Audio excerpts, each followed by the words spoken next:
दोस्तों, अगर आज भगवान अचानक से आपके सामने अपने असली रूप में आ जाए तो क्या आप उन्हें देख पाएंगे या डर के मारे कांप उठेंगे? भगवत गीता अध्याय 11 सिर्फ एक अध्याय नहीं है, ये वो क्षण है जब अर्जुन ने भगवान श्री कृष्ण का विराट रूप देखा था। एक ऐसा रूप जिसमें पूरा ब्रह्मांड समाया हुआ था। और सच कहूँ, उस रूप को देखकर अर्जुन की आत्मा तक कांप उठी थी। पिछले अध्याय में श्री कृष्ण ने अर्जुन को बताया था, मैं हर महान चीज में हूँ, सूरज की रोशनी में, समुद्र की गहराई में, हिमालय की विशालता में।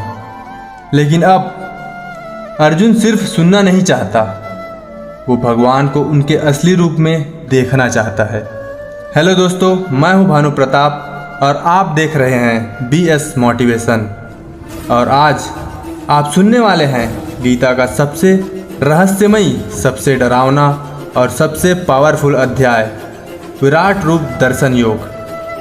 अर्जुन भगवान से कहता है, हे कृष्ण, मैं आपके शब्दों पर विश्वास करता हूँ, लेकिन मैं आपको उस दिव्य रूप में देखना चाहता हूँ जिसकी आप बात कर रहे हो।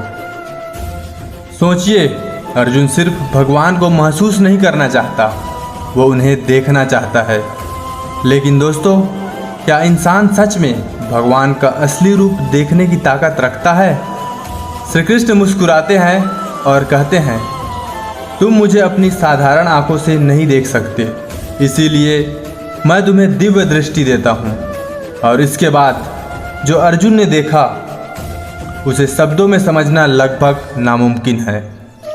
अर्जुन देखता है, श्री कृष्ण का शरीर अचानक बदलने लगता है।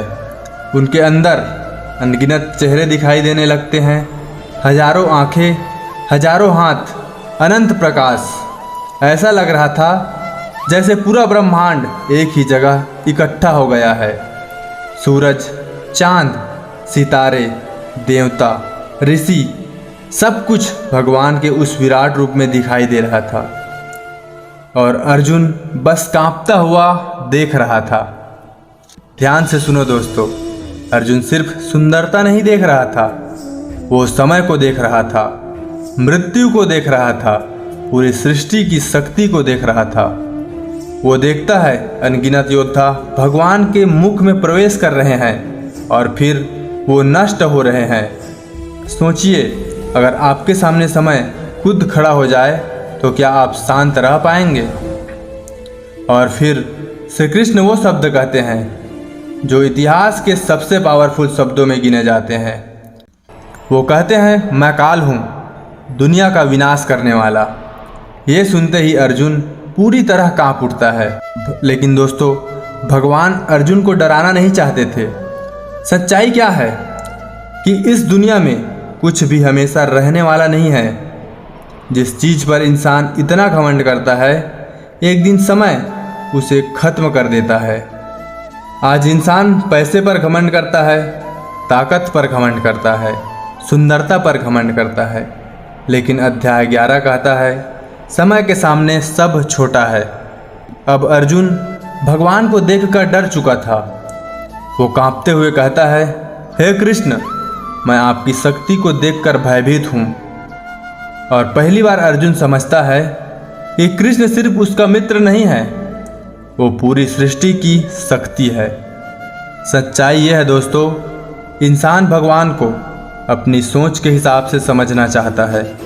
वो चाहता है भगवान हमेशा शांत दिखे, हमेशा दयालु दिखे। लेकिन भगवान सिर्फ प्रेम नहीं है, वो समय भी है, वो विनाश भी है, वो सृष्टि भी है। और शायद इसीलिए इंसान भगवान की पूरी सच्चाई को सहन नहीं कर पाता। अर्जुन समझ जाता है कि इंसान चाहे कितना भी शक्तिशाली क्यों ना हो, वो समय से बड़ा नहीं हो सकता। और यही अध्याय 11 का सबसे बड़ा सत्य है। जीवन अस्थायी है, लेकिन आत्मा और भगवान हमेशा रहता है। अर्जुन डर चुका था। वो भगवान से प्रार्थना करता है, हे कृष्ण, कृपया अपने शांत रूप में वापस आ जाइए। और फिर श्री कृष्ण वापस अपने सामान्य रूप में आ जाते हैं। तब जाकर अर्जुन को शांति मिलती है। ध्यान से सुनो दोस्तों, अध्याय 11 सिर्फ भगवान का रूप दिखाने के लिए नहीं है, ये इंसान का अहंकार तोड़ने के लिए है। ये बताता है कि समय सबसे शक्तिशाली है और इंसान को घमंड नहीं, विनम्रता के साथ जीना चाहिए। लेकिन दोस्तों, अध्याय 11 में अर्जुन ने भगवान का विराट रूप तो देख लिया, लेकिन अब उसके मन में एक नया सवाल पैदा होता है, भगवान की पूजा किस रूप में करनी चाहिए? क्या साकार रूप बेहतर है या निराकार? और यही रहस्य भगवान श्री कृष्ण अध्याय 12 में बताने वाले हैं। इसीलिए अगर आप भगवत गीता को पूरी गहराई से समझना चाहते हैं तो हमारे चैनल को सब्सक्राइब जरूर कर लीजिए, क्योंकि जिस दिन इंसान समय की शक्ति को समझ लेता है, उसी दिन उसका अहंकार टूटना शुरू हो जाता है।